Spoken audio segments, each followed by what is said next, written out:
pare, yan. Kala yata nabili ng misis ko. Hindi mabula.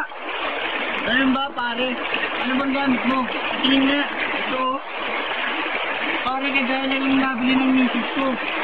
Mahal na, hindi naman mabango. Nakakasugat ko sa kamay, tingnan mo. Akin din, no? Ay, naku, let's change. Pare, labas-labas mo, hindi mabango. Oo, pare, hindi maganda ang amoy. Parang kagaya ng natin ko kanina sa puno. Oo nga.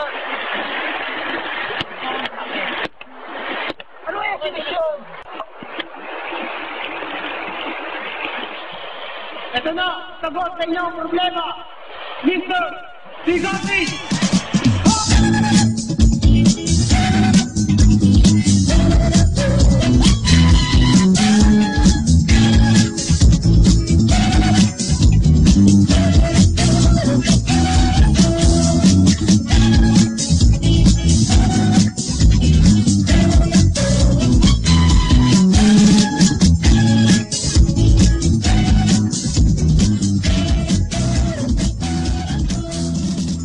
Narito na ang bagong-bagong sabong panlaban ng bayan. Nakakaputi, nakakalinis, nakakatagil ng mantsa, nakakalambot ng kamay, pwede rin sa bikolon, at higit sa lahat, murang-mura sa halagang 5 piso lamang.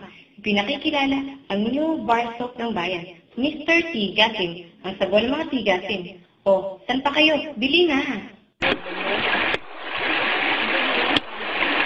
Para ano ba sabihin sa hindi mabango? Ano yun mo?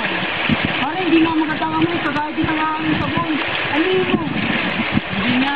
Ano ba sabihin mo? Ano ba sabihin mo?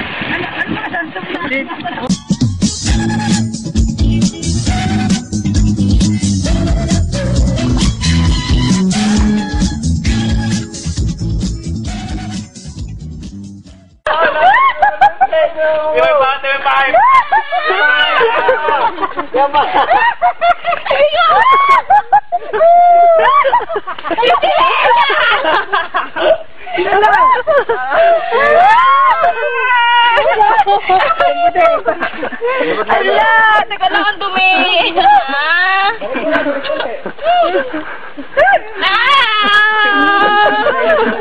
Balik ko nito. Ayoko na.